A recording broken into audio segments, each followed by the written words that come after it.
Hi, my dear friends. How are you? Now, I would like to explain how to face question number 14, that is major discourse. Very important topic and very good resource for bagging more marks. ప్రియతి ప్రేమ విద్యార్థులారా, ఈవేళ నేను 14వ question major డిస్కోర్స్ని ఏ విధంగా మనము ఎగ్జామినేషన్లో face చేయాలి అనేది చెప్పబోతున్నాను. చెప్పకముందు ఇప్పటి వరకు ఈ ఛానల్ను సబ్స్క్రైబ్ చేసుకోకపోతే దయచేసి సబ్స్క్రైబ్ చేసుకోండి. ఈ యొక్క వీడియోస్ నచ్చితే లైక్ చేయండి, షేర్ చేయండి, కామెంట్ చేయండి. దీనివల్ల నన్ను ఎంకరేజ్ చేసినట్టు ఉంటుంది. తద్వారా మీకు మంచి మంచి వీడియోస్ వస్తాయి సమ్మర్లో. ఎందుకంటే మంచి బేసిక్ ఇంగ్లీష్ గ్రామర్ పైన, స్పోకెన్ ఇంగ్లీష్ పైన, డ్రాఫ్టింగ్ పైన ఈ సమ్మర్ అంతా మంచి వీడియోస్ చేసి మీకు పంపించాలని అనుకుంటున్నాను. సబ్స్క్రైబ్ చేయడం వల్ల అవి నేరుగా మీ సెల్ ఫోన్లోకి రాగలవు. దయచేసి సబ్స్క్రైబ్ చేయండి. Okay, coming to the point. ఈ యొక్క మేజర్ డిస్కోర్స్ మనకు 14వ క్వశ్చన్లో ఉంటుంది. ఈ 14వ క్వశ్చన్లో ఏదర్ దిస్ ఆర్ దట్ అనే ఛాయిస్ ఉంటుంది. ఇదివరకే మనం చెప్పుకున్నాం, 13వ క్వశ్చన్లో ఛాయిస్ ఉంటుంది, 14వ క్వశ్చన్లో ఛాయిస్ ఉంటుంది. ఈ 2 క్వశ్చన్లు తప్ప వేరే క్వశ్చన్స్ అంటే మిగిలిన 34 క్వశ్చన్స్లో ఛాయిస్ ఉండవు. సో మేజర్ డిస్కోర్సెస్లో ఏ విధంగా ఛాయిస్ ఉంటుందంటే 2 మేజర్ డిస్కోర్సెస్ ఇస్తాడు, అందులో ఏదో ఒకటి రాయాలి అంతే.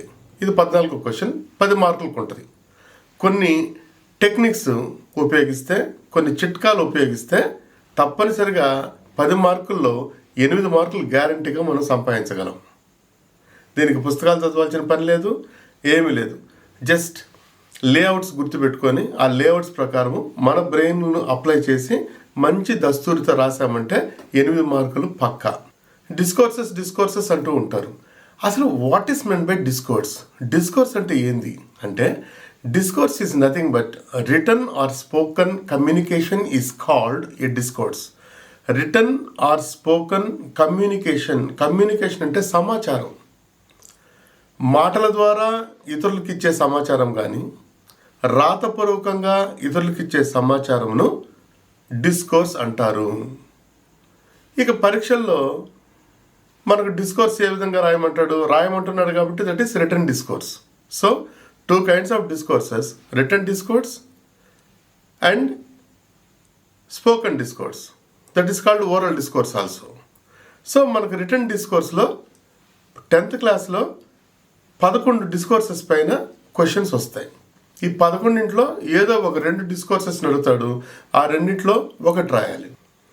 ఈ 13వ క్వశ్చన్లో ఎటువంటి మేజర్ డిస్కోర్సెస్ని అడుగుతారంటే 11 రకాలైన మేజర్ డిస్కోర్సెస్ను అడుగుతాడు. 11 రకాలైన మేజర్ డిస్కోర్సెస్లో 2 డిస్కోర్సెస్ను అడుగుతాడు. అదన్నా రాయండి, లేక ఇదైనా రాయండి, ఏదర్ దిస్ ఆర్ దట్ అని చెప్పేసి మీరు ఒక డిస్కోర్స్ మాత్రమే రాయాల్సి ఉంటుంది అన్నమాట. ఓకే, ఈ 11 డిస్కోర్సెస్ 1 by 1 చకచకా మనం చెప్పుకుంటూ పోతాం. Yes, first discourse is write a possible conversation.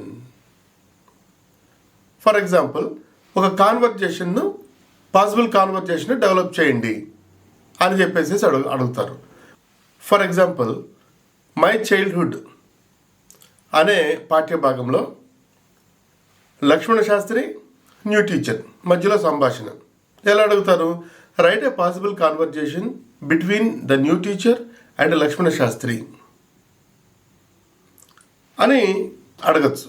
ఎందుకంటే న్యూ టీచరు అబ్దుల్ కలాంని ఇన్సల్ట్ చేయడం, ఆ తర్వాత లక్ష్మణ శాస్త్రి చెప్పడం, తర్వాత న్యూ టీచర్ రియలైజ్ కావడం, ఇదంతా ఒక సీన్.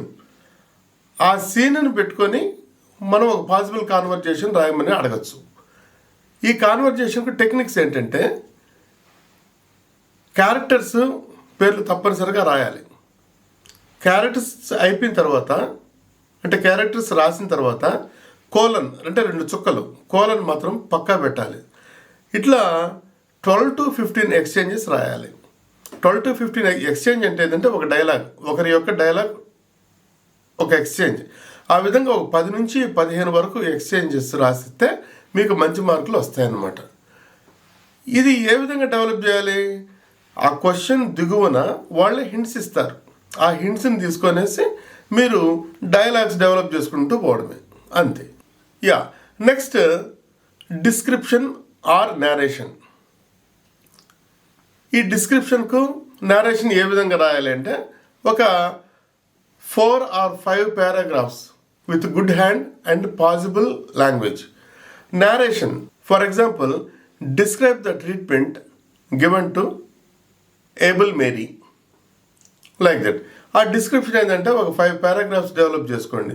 ఒకవేళ మీ దగ్గర అంత ఆ బ్రెయిన్లో అంత మ్యాటర్ లేదు, అటువంటిప్పుడు ఏంటంటే 5 paragraphs ఎలా వస్తుంది అని అనకుండా ఉన్న మ్యాటర్నే చిన్నగా ఒక 2-3 లైన్లు అట్లా ఒక్కొక్క పారాగ్రాఫ్గా డెవలప్ చేసి పారాగ్రాఫ్లు ఎక్కువగా చూపించండి. This is nothing but one of the techniques for securing more marks. Next preparing speech script or drafting A speech.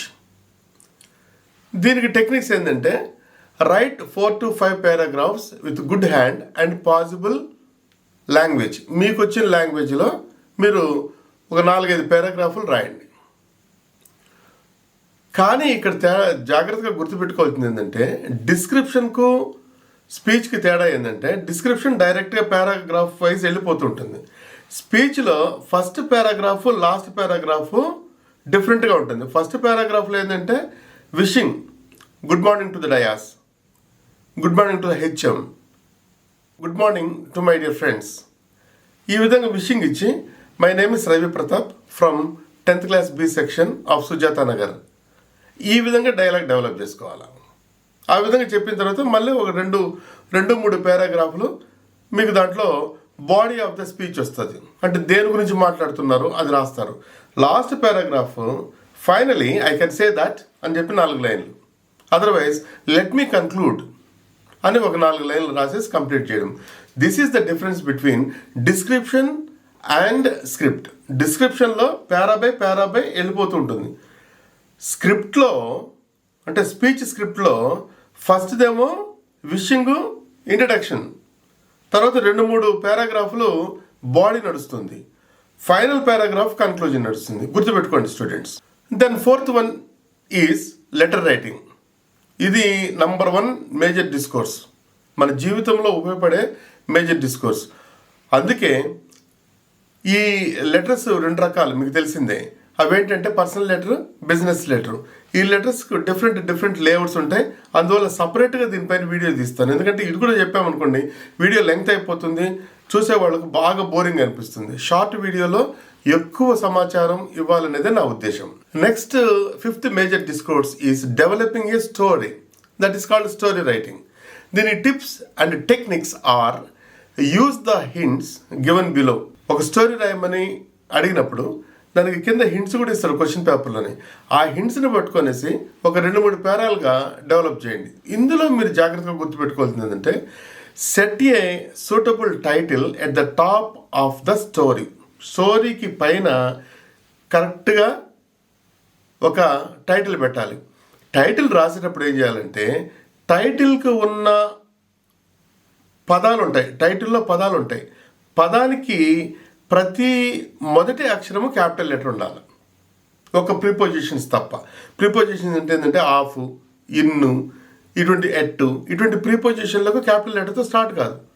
For example a cunning fox at the bridge, అంతే. A cunning fox at the bridge అనేది title పెట్టారనుకున్నారు. A capital వస్తుంది, కన్నింగ్లో C capital వస్తుంది, ఫాక్స్లో F capital వస్తుంది. At the bridge అన్నప్పుడు A T at అది ప్రీపోజిషన్, క్యాపిటల్ రాదు. బ్రిడ్జ్ దగ్గర బి క్యాపిటల్ వస్తుంది అనమాట. ఈ విధంగా మీరు టైటిల్ ఒక మంచి టైటిల్ పెట్టి టైటిల్ రాసే విధానాన్ని కూడా జాగ్రత్తగా రాసి దానికి ఒక అండర్లైన్ చేసి మీ స్టోరీ స్టార్ట్ చేశారనుకోండి, దిద్దేవాళ్ళు ఆ టైటిల్ పెట్టే విధానంలోనే మీకు 2-3 మార్కులు పడిపోతాయి. అన్ని స్మాల్ లెటర్స్ రాశారనుకోండి దట్ ఈస్ రన్నింగ్ సెంటెన్స్ అవుతుంది. టైటిల్ రాసే విధానం అది. తర్వాత ఏం చేయాలంటే వాళ్ళు ఇచ్చిన హింట్స్ ఉంటాయి కదా, ఆ హింట్స్ ఆ హింట్స్ని తీసుకొనేసే మీరు స్టోరీ డెవలప్ చేసుకోవాలి. 3 to 5 పారాగ్రాఫ్స్ మీ శక్తిని బట్టి 3 to 5 పారాగ్రాఫ్స్ డెవలప్ చేయండి. తర్వాత ఫైనల్గా ఏంటంటే మోరల్ ఆఫ్ ద స్టోరీని ఒక హెడ్డింగ్ పెట్టి కింద దిగువన ఆ మోరల్ ఏదో ఒకటి రాయండి. ఆ స్టోరీలో ఏ మోరల్ ఉంటుందో అది మీరు రాయండి. For example, service to man is service to God, అదొక మోరల్. ఇటువంటి మోరల్స్ ఆ స్టోరీని బట్టి మీరు రాయండి. ఈ విధంగా రాస్తే సింపుల్గా స్టోరీ డెవలప్ చేసుకుంటూ వెళ్తారు. టైటిల్ మంచి టైటిల్ పెట్టండి, తర్వాత బాడీ మంచిగా పెట్టండి, ఆ తర్వాత వచ్చి కింద మోరల్ పెట్టండి. ఈ 3 అంశాలతోనే మీకు 5 నుంచి 8 మార్కులు పడతాయి అన్నమాట. చూడండి, మనం టెక్స్ట్ బుక్ చదివింది లేదు, బై హార్ట్ చేసింది లేదు, ఏమీ లేదు. నాలెడ్జి బ్రెయిన్ అప్లై చేస్తాం, టెక్నిక్స్ ఉపయోగిస్తాం, వచ్చేస్తాయి మార్కులు. ధైర్యంగా ఉండండి. Next is play script or drama script. Play స్క్రిప్ట్లో మనము జాగ్రత్తగా గమనించాల్సింది ఏంటంటే ఆ హెడ్డింగ్లు, ఇప్పుడు అక్కడ మీకు చూపించాను కదా, ఇందులో స్క్రీన్ పైన ఉన్నాయి కదా, ఆ హెడ్డింగ్స్ మనం జాగ్రత్తగా చూడాలి. ఎందుకంటే ప్రతి ప్రశ్న కింద కొన్ని హింట్స్ ఇవ్వడం అది మామూలే. డిస్కోర్స్ అంటే కింద హింట్స్ వస్తూ ఉంటాయి. ఆ హింట్స్ని మనం బ్రెయిన్లో పెట్టుకుంటాం. తర్వాత ఫస్ట్ టైటిల్, అదొక సబ్ హెడ్డింగ్. అదేవిధంగా scene, characters, write dialogues between. ఇద్దరే ఉంటే వాళ్ళిద్దరి మధ్యలో డైలాగ్ నడుస్తుంటుంది. ఒకవేళ 3, 4 కానీ ఆ డైలాగులు నడుస్తూ ఉంటాయి అన్నమాట. ఆ విధంగా డైలాగ్ రాయాలి. ఇక్కడ చాలా జాగ్రత్తగా గుర్తుపెట్టుకోండి. డైలాగ్ అంటేనే మనకు గుర్తుకొచ్చింది కాన్వర్జేషన్. ఫస్టే చెప్పాం, కాన్వర్జేషన్కు ప్లే స్క్రిప్ట్లో ఉన్న డైలాగ్ రైటింగ్కు తేడా ఏంటంటే కాన్వర్జేషన్లో డైలాగ్ బై డైలాగ్ వెళ్ళిపోతూ ఉంటాయి. ప్లే స్క్రిప్ట్లో ఉన్న డైలాగులో సిచ్యుయేషన్స్ని మనం ఇన్కాపరేట్ చేయాలి. For example, I would like to come tomorrow అని అన్నాడు అనుకోండి, రాజు అనే క్యారెక్టర్ ఆ మాట అన్నాడు అనుకోండి, కింద వాడు ఏ విధంగా అన్నాడు, కోపంగా అన్నాడా, మంచిగా అన్నాడా, సంతోషంగా అన్నాడా అనేది రాయాలి. హ్యాపీలీ హీ సెడ్ బ్రాకెట్లో పెట్టాలి. For example, see I don't come అని ఒక డైలాగ్ వచ్చింది. అసలు వాడు ఏ విధంగా అన్నాడు, ఆ డైలాగ్ని ఏ విధంగా అన్నాడు అని ఏ విధంగా రాస్తామంటే బ్రాకెట్స్ వేసేసి he looked at Gopi angrily అంటే ఆ డైలాగ్ ఏ సందర్భంలో కొట్టాడో అక్కడ సీన్ ఏ విధంగా ఉన్నది అనేది ఆ బ్రాకెట్లో మనం ఎక్స్ప్లెయిన్ చేయాలి. ఇదే కాన్వర్జేషన్కు ఇక్కడ స్క్రిప్ట్ రైటింగ్కు తేడా వస్తుంది.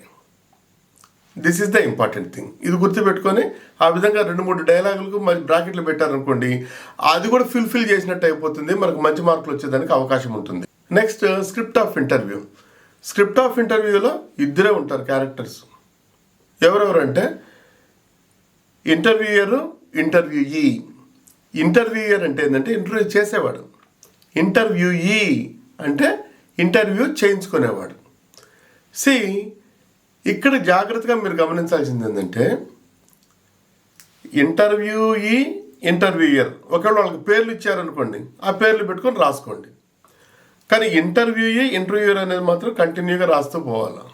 ఇక్కడ జాగ్రత్తగా గుర్తుపెట్టుకోవాల్సింది ఏంటంటే ఇంటర్వ్యూయీ ఎల్లప్పుడూ ఆన్సర్లే చెప్తూ ఉంటాడు, ఇంటర్వ్యూయర్ క్వశ్చన్స్ అడుగుతూ ఉంటాడు. మీరు రాసేటప్పుడు కూడా ఇంటర్వ్యూయర్ డైలాగుల్లో క్వశ్చన్ మార్కులు వస్తూ ఉంటాయి.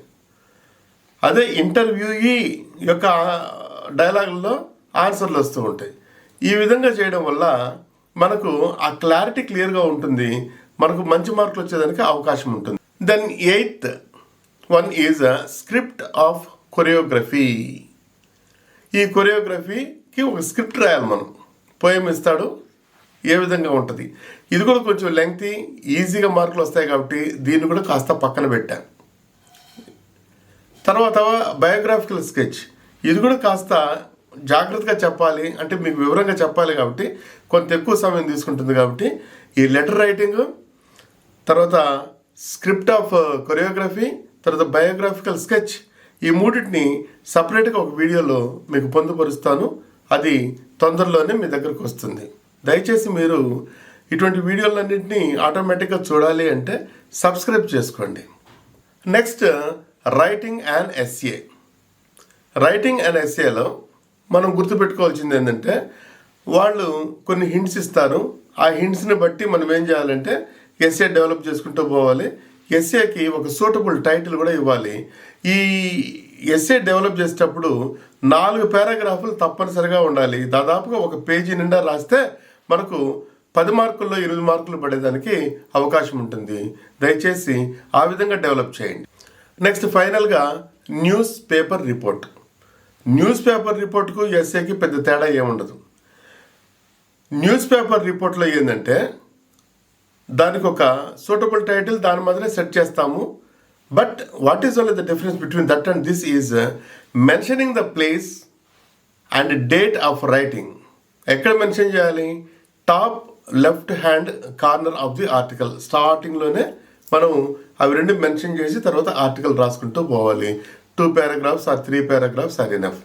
ఈ విధంగా చేయడం వల్ల మనం మంచి మార్కులు పొందుతాం. సో ఒక జిస్ట్ మనం చెప్పుకున్నామంటే టోటల్ మనకు 11 మేజర్ డిస్కోర్సెస్ మన సిలబస్లో ఉన్నాయి. ఈ 11 మేజర్ డిస్కోర్సెస్లో మనకు 14వ క్వశ్చన్లో ఒక 2 మాత్రమే ఇస్తారు. ఈ రెండిట్లో మనం 1 మాత్రమే రాయాలి.